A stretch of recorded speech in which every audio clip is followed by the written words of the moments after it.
palavra do Senhor em Josué, capítulo 1, versículo 8 diz assim: Não cesses de falar desse livro da lei, antes medita nele dia e noite, para que tenhas cuidado de fazer segundo tudo quanto nele está escrito, e então farás prosperar o teu caminho e serás bem-sucedido. Não te mandei eu ser forte e corajoso? Não temas, nem te espantes, porque o Senhor teu Deus é contigo por onde quer que andares. Quem não precisa de coragem, né, nos dias de hoje? Sermos fortes, sermos corajosos, mas no Senhor, né? Não no sentido de sermos agressivos, intensos e entrarmos em confrontos, não.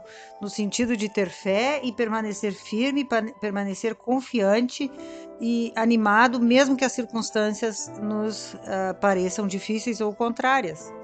E nesses versículos, né, o Senhor hoje quer nos falar de coragem. Nesses versículos, nós temos aqui promessas das quais nós podemos desfrutar. Versículo 8 diz assim: ó, não cesses de falar deste livro da lei. Antes, medita nele dia e noite. Então, eu tenho que pensar naquilo que Deus diz. Como a gente tem que cuidar aquilo que a gente pensa, né? Como a gente aceita pensamentos que não vêm de Deus, que não vêm da sua palavra. E aí, se a gente, antes medita nele dia e noite. Para quê? Para que tenhas cuidado de fazer segundo tudo quanto nele está escrito. Então, se eu medito, se eu penso na palavra, se eu penso naquilo que Deus está dizendo, eu vou me inclinar a fazer segundo aquilo que a palavra diz. Porque se eu fizer segundo o que a palavra diz, há um benefício. Então farás prosperar o teu caminho e serás bem-sucedido. E hoje a gente precisa muito, né? Ser forte, ser corajoso, estar firmado na palavra. Quantas vezes uma coisa não dá certo, a gente já desiste, a gente acha que não é para nós, que eu já nasci para sofrer, porque não é para mim, isso é para os outros, e não é bem assim, né? Mas por que muitas vezes a gente não consegue desfrutar de fé, desfrutar de uma vida firmada na verdade, firmada no Senhor, cheia de alegria, cheia de esperança? Porque a gente aceita pensamentos que não são de Deus. Aceita um falar na nossa mente que não é do Senhor e que coloca no nosso coração medo, dúvida, incredulidade, enfim, todas as coisas que os inimigos vêm para nos abater e não deixar nós termos uma vida abençoada, uma vida de coragem, de desfrute de Deus, de experiências com Deus. Né? E aqui Deus estava aconselhando Josué, olha, tu vai encontrar muitas batalhas pela frente. Realmente ele encontrou batalhas quando ele entrou naquela terra, mas ele precisava muito pensar naquilo que a palavra dizia, naquilo que Deus diz. E no momento da dificuldade, a gente tem que trazer à memória o versículo. A gente tem que trazer à memória aquilo que nos encoraja, aquilo que Deus diz, aquilo que eu ouvi em algum lugar. Ou se eu ouvi através de um louvor, através de uma pregação que eu ouvi na internet, ou através da minha própria leitura da palavra. Então, como é importante nós buscar ouvir Deus e saber que aquele falar que está vindo na minha mente é o falar de Deus, para que aquilo me encoraje a prosseguir. Quando Davi foi encontrar com Golias, ele foi indo devagarzinho, né, ali no livro de 1 Samuel 17, e aí ele foi avançando rumo ao gigante, né, e o gigante vinha contra ele. Então é uma cena assim de confronto, é uma cena assim que parece que as coisas não vão acontecer, né? Como nos nossos dias isso acontece, as cenas se desenrolam lentamente, as questões vão aparecendo e a gente tá assim, a gente não sabe o final da história e fica angustiado por aquilo que está acontecendo. E aí o que aconteceu? O Davi, ele se apresentou e disse: olha, eu vou lutar contra esse Golias, contra esse gigante. Qual é o gigante da tua vida, irmão? Qual é o gigante que tem te afrontado? E aí quando Davi foi, do momento que ele decidiu deixar as suas ovelhas lá na casa do seu pai, e até chegar ao momento de destruir o gigante, ele passou por muitas circunstâncias de oposição.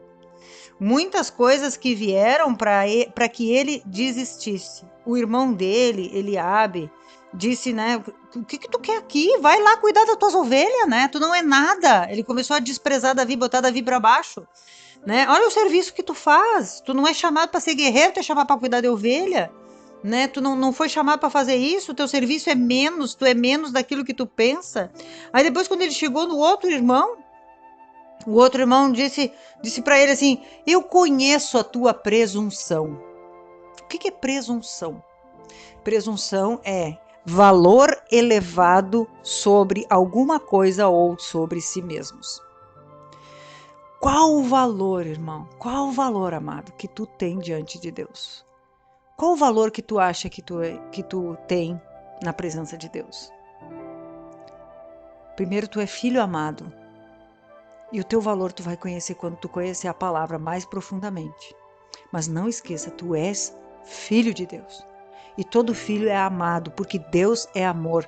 Deus não tem como expressar outra coisa a não ser amor, porque Ele é amor. A natureza de Deus é amor. Uma lâmpada, quando está acesa, ela só exala luz. Ela não exala frio, ela não exala vento, porque ela é luz ali. Deus é amor, então Ele só manifesta para nós amor, ainda que a gente esteja meio chateado, brabo, entristecido, sempre Ele manifesta para nós amor. E isso é o que tem que nos sustentar e nos guardar e nos fazer, nos agarrar à sua palavra e saber que Ele vela sobre a sua palavra para cumprir. E naquele versículo eu tenho que estar firmado para que eu vença os Golias que têm afrontado a minha vida, e eles afrontam também o Deus que existe dentro de nós, porque no fundo, é esse espírito que está te atacando, esse Golias que está se levantando na tua vida, essa dificuldade, ela está dizendo que Deus não é forte o bastante para vencê-lo, porque era esse o discurso que Golias fazia contra Israel. Ele dizia, eu vou destruir todo Israel e vocês vão ser meus servos. E quando Davi foi contra ele, Davi dizia, eu vou contra ti com espada e com lança, né? Em nome do Senhor dos Exércitos, o Deus dos Exércitos de Israel, a quem tu afrontaste. Então Golias estava afrontando Deus e Davi percebeu isso.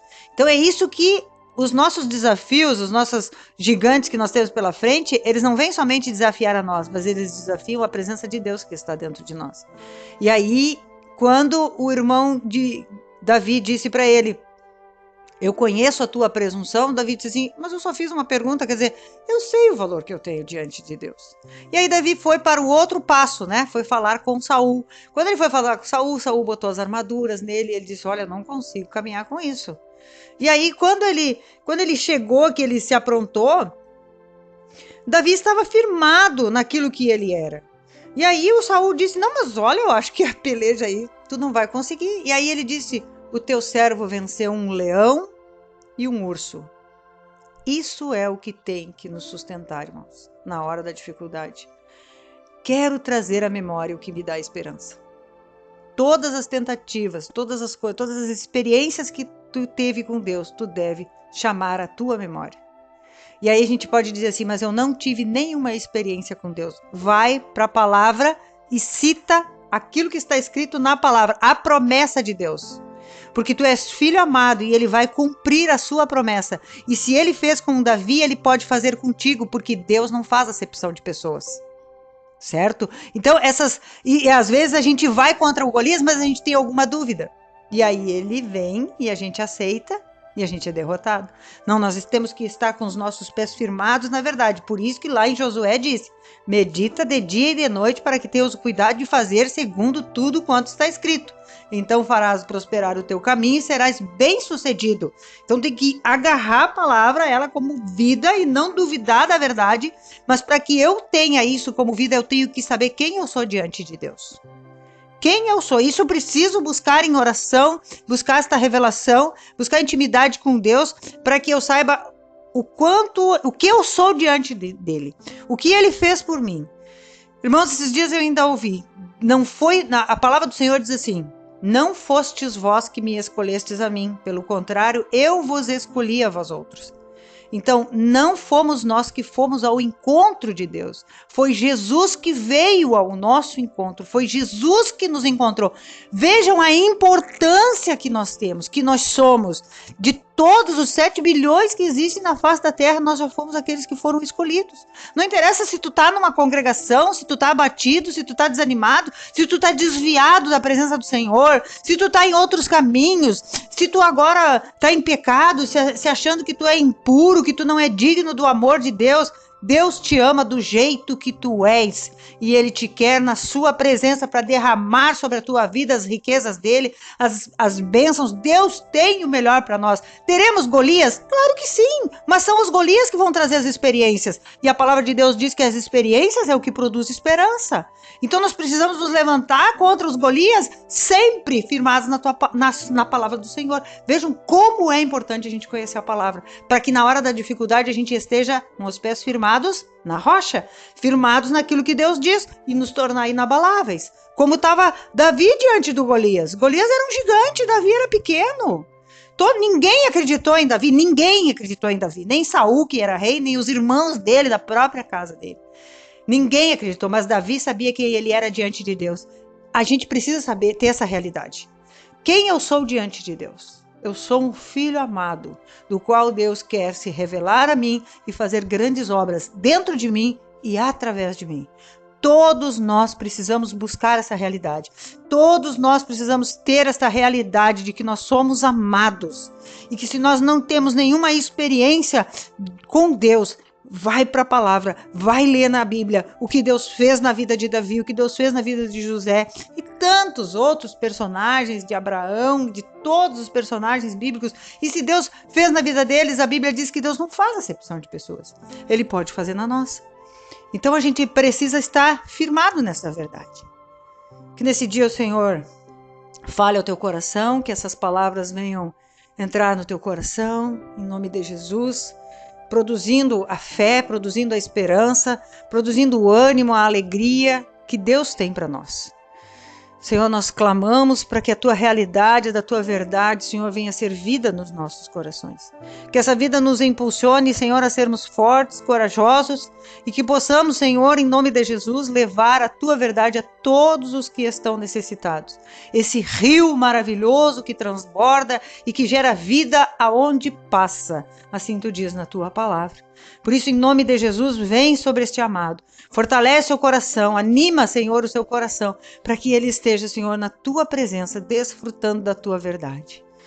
Em nome de Jesus. Aconselho, amado, tu que está ouvindo essa mensagem, compartilha com quem tu sentir. Seja também um pregador dessa palavra, todos aqueles que tu sentir no teu coração, que querem ouvir, que precisam ouvir esta mensagem. Compartilha, te inscreve no canal, ativa o sininho, né? Comenta, para que eu saiba mais assuntos que vocês queiram colocar ali, que eu traga para nós compartilhar. Sempre vai ser uma palavra e uma oração, para que a vida da palavra, isso acontece, quando a gente ora a palavra tem um espírito e tem vida. Então quando a gente ora, aquilo que a gente ouviu, ela se transforma em vida dentro de nós. Que tudo aquilo que tu ouviu hoje, que tu possa buscar na palavra, buscar na Bíblia, ler ali o que está escrito, descobrir o que está escrito, buscar mais profundezas e depois disso tu ora sobre aquilo, para que o Senhor processe a verdade, para que o Senhor traga realidade, para que a gente viva uma vida em abundância, da qual o Senhor nos chamou para vivermos. Que Deus abençoe os teus dias, que Deus abençoe a tua vida em nome de Jesus.